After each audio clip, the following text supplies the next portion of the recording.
सो मोटोवर्ल्ड India में आपका स्वागत है। आज हमारे पास जो है ट्राइम्फ की स्क्रैम्बलर 400 है। पर आप सोचते हो कि 400 तो कब की लॉन्च हो गई, ये क्या है? तो ये है ट्राइम्फ की स्क्रैम्बलर 400 XC जो नया वेरिएंट लॉन्च किया गया है। क्या चेंजेस किए गए, क्या इंजन में अपग्रेड किया गया है और प्राइसिंग कितने से बढ़ाया गया है, वो सब पता चलेगा ये वीडियो में।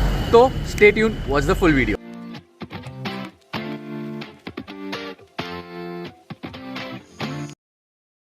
ये स्क्रैम्बलर जो है 400 XC वो सेम इंजन आता है उसका, 400 cc का इंजन आता है which is at 39.5 bhp of power and 35 Nm of torque. उसके साथ साथ और कुछ भी चेंजेस नहीं किए गए हैं मैकेनिकली, बट हाँ एस्थेटिकली चेंज किए गए हैं। अगर आप देखोगे तो पहले मॉडल में एक्स मॉडल में आता था आपके अलॉय व्हील्स और अब आ रहे हैं स्पोक व्हील्स जो दोनों साइड पे आपको मिलते हैं, आगे और पीछे। भी टायर्स की भी बात कर लेते हैं, ड्यूल चैनल ABS तो एज स्टैंडर्ड आता है, पर अगर आगे का टायर देखोगे तो इट कम्स एट 190/19 सेम जो पहले एक्स में भी आता था।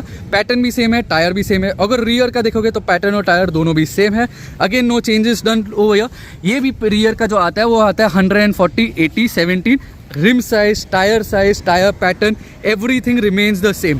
पर अगर आप देखोगे तो आप बाइक की हाइट ओवरऑल 20 mm से बढ़ाई गई भी है। तो इसका ओवरऑल हाइट बढ़ाया गया है बाय 20 mm। इसका सीट हाइट अभी भी वही रहता है at 835 mm, that is not change. और उसका जो ट्रैवल है फ्रंट एंड रियर का जो ट्रैवल है of the suspension again remains the same at 150 mm का ट्रैवल भी है on both the suspension. Height की बात की, ट्रैवल दोनों के आगे के और पीछे का सस्पेंशन का जो ट्रैवल है वो है 150 mm और आगे आता है आपको 43 mm के USD फॉक्स। ये भी सेम रहता है। There are no changes done to that. और पहले एक्स के मॉडल में आपको ये सब लगवाना पड़ता था, द विंडशील्ड, ये बीक जो है वो लगवाना पड़ता था। अभी स्टैंडर्ड आता है, you don't need to purchase it. X में आप सेपरेटली परचेस करते थे, तो वो दो चीज़ ऐड किया गया है। स्पोक व्हील जैसे बोला गया वो ऐड किया गया है। Another thing which is added वो है ये इंजन गार्ड, ये भी ऐड किया गया है। And last thing is this, जो एडजस्टेबल लीवर्स मिलते हैं आपको दोनों भी तरफ से on the brake and clutch levers also. So ये 5 चीज़ ऐड किए गए on the scrambler 400 XC।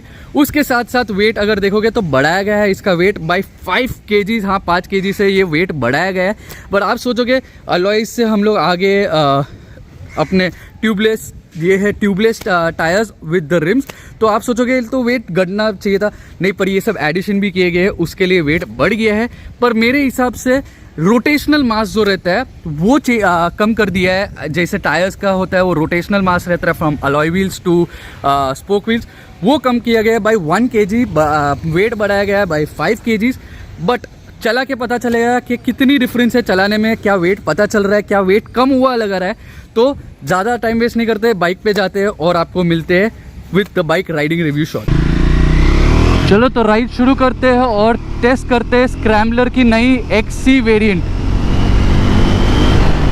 First impression क्या पता चलता है वेट चलाने के टाइम पे, तो स्टैंड से जब ऊपर कर रहे थे राइडिंग पोस्चर में, तभी हाँ वेट इंक्रीज हुआ है देन द एक्स मॉडल, पता चल रहा है। But when you are riding it थोड़ी निम्बल हो गई है because of the rotational mass being reduce. तो वो वाइल्स राइडिंग आपको बिल्कुल नहीं पता चलेगा वेट इंक्रीज हुआ है। वो एक्चुअली पता चलेगा कि वेट थोड़ा डिक्रीज हुआ है, वैसे लगेगा थोड़ा मैन्यूरेबल और हो गई है, फ्लिकेबल और हो गई है, मैं बोल सकता हूँ। मतलब वो एक चीज़ you feel the difference when riding this XC model. तो अभी खड्डे में डालने की भी ट्राई करते हैं, थोड़े खड्डे जहाँ मिलते हैं वहाँ। देखो सस्पेंशन, टायर्स सब कुछ सेम हो गया है और अलॉयज को चेंज करके स्पोक डालने के बाद थोड़ा तो डिफरेंस पता चल रहा है। स्मूथ हो गई है, थोड़ी मैं बोल सकता हूँ निम्बिल हो गई है बाइक। तो स्पीड में, एक्सेलरेशन में ये सेम है और कोई भी चेंज नहीं किया गया है। जैसे मैं बोल रहा हूँ पावर, आउटपुट, आपका torque, everything remains the same, there is no change at all. So आपको पिकअप भी वही सेम लगेगा, टॉप एंड भी वही सेम लगेगा, there is no change at all to that aspect also. राइडिंग में थोड़ी लाइट हो गई है और कुछ भी डिफरेंस नहीं पता चलेगा आपको then the X. But I would say अगर आपको थोड़ा बहुत एडवेंचर करना है और आगे चल के अगर टायर्स चेंज करने हैं इसके, तो वो करके शायद से आपको और बेटर फील मिलेगा when you are going to do adventure on this bike also. Saddle करने में भी बहुत ईजी लग रही है ये। क्योंकि ये लाइट हो गई है। At the end of the day अगर कुछ रोटेशनल मास कम हो जाए और बाइक लाइट हो जाएगी तो आपको यूजेबल में वो डिफरेंस पता चलने ही वाला है, ऑब्वियसली वो पता चलने वाला है। तो जैसे देख सकते हो मैंने पर्पसली ये रास्ता लिया है जिस पे थोड़े ज़्यादा बम्प्स है, पर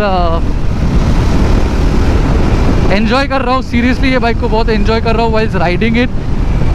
ये थोड़ा ज़्यादा खड्डा था, वापस में सैडल करने की ट्राई की और चलाने की ट्राई की। I didn't feel any bump on या फिर कोई भी जोक नहीं पता चला। उनको क्या और ऐड करना चाहिए था to improve this bike. No doubt अभी आई कुड से 400X से थोड़ी इम्प्रूवमेंट हो गई है, बट क्या क्या इम्प्रूवमेंट मार्केट में यूज़र्स को चाहिए था।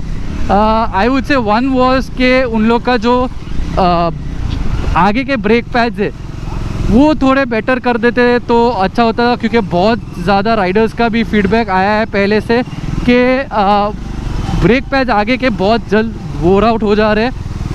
आई think those are the organic brake pads जो यूज़ कर रहे हैं, तो उसके वजह से वो हो रहा है। उसके साथ साथ अगर ये एडवेंचर रेडी या एडवेंचर बाइक कर रहे हो आप लोग, तो आई वुड से जो इसका कूलेंट का रिजर्वॉयर है वो उसका पोजीशनिंग जरा चेंज करते तो बेटर रहता। People would have really taken this bike for off roading, for adventures, but अभी कोई ना कोई राइडर्स के बैक ऑफ द माइंड में वो रहेगा ही रहेगा 100% कि क्या मैं इस पे जा पाऊँगा, और इस पे जाके अगर मेरा कूलेंट का जो रिजर्वॉयर है जो जहाँ कूलेंट स्टोर किया गया है उसको डैमेज ना कर ले, तो वो एक चीज़ चेंज करना चाहिए था in the XC model of the scrambler. वो ये पंप पता चला एक्चुअली,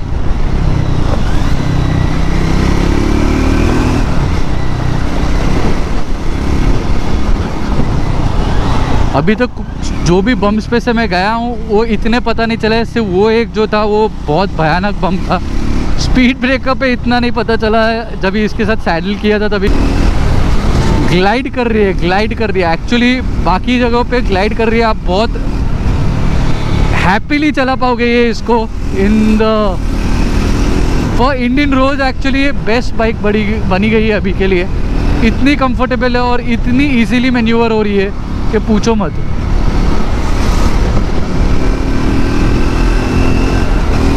मैं ट्राई कर रहा हूँ जितना हो सकता है उतना।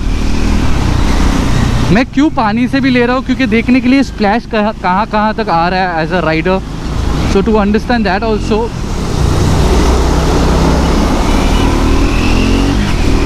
थोड़ी वॉबली लग रही है एट 120, थोड़ी वॉबली लगी मुझे।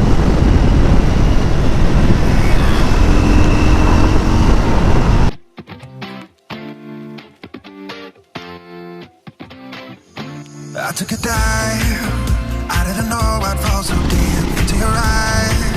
I've never been somewhere so sweet, I'm hypnotized. Yeah, you put my mind at ease, such a divine. I'm thankful that you're mine. Look in the mirror. अभी आते हैं क्वेश्चन पे कि कितने की बढ़ाई गई है, प्राइस कितने से बढ़ाया गया है। पहले की आती थी 2.68, अभी आती है 2.90, ऑलमोस्ट 30,000 का प्राइसिंग से बढ़ाया गया है। इसमें फ्यू कलर्स भी आते हैं, कलर्स अभी स्क्रीन पे आ रहे हैं, मैं उसका इमेज रखने की ट्राई कर रहा हूँ। ट्राइम्फ स्क्रैम्बलर 400X के ओनर के लिए एक बैड न्यूज़ है। क्या बैड न्यूज़ है? अगर आपके अलॉय व्हील्स चेंज करके ये स्पोक व्हील्स डालना चाहते हो, नहीं, आप नहीं कर सकते हो। ट्राइम्फ इंडिया ने बोला है कि वो वारंटी वॉइड कर देगा। भले आप एक ऑफिशियल डीलरशिप से भी कर रहे हो तो भी ये वारंटी वॉइड हो जाएगा। क्यों? क्योंकि उसके लिए आपको ABS हार्नेस को छेड़खानी करनी पड़ेगी, और ABS हार्नेस को छेड़खानी की तो आपका वारंटी वॉइड हो जाएगा। तो आप ये अलॉय व्हील्स से स्पोक व्हील्स नहीं कर सकते हो, आपके वारंटी वॉइड होने के बहुत ज़्यादा चांसेस है अभी के लिए। आगे चल के फ्यूचर में क्या आता है नहीं पता है, बट मेरे को राइड करके ये बहुत सही लगी है बाइक। मैं वापस बोल रहा हूँ, रोटेशनल मास जो पहले बोला था, रोटेशनल मास रिड्यूस किया था बाय ऑलमोस्ट अ kg, उससे हाँ डिफरेंस पड़ता है ऑन द राइड और स्मूथ हो रही है। पर ये वापस से रोड रेडी है। आई वुड से it's not proper adventure bike, adventure ready हो सकती है, उसके लिए रोड के टायर्स भी दिए गए हैं, same which you were getting on the scrambler X also. तो कैसा लगा ये वीडियो? अगर अच्छा लगा तो लाइक कर देना, शेयर कर देना, सब्सक्राइब कर देना, जितना हो सकता है उतना शेयर कर देना। तो हमारे और वीडियोस के लिए आप जाके देख सकते हो, अपडेट आते रहते हैं on our Instagram channel Moto World India, तो उस पर जाके भी चेकआउट कर देना, जाके फॉलो कर देना इंस्टाग्राम को। और कैसा लगा ये वीडियो कमेंट करके ज़रूर से बताना।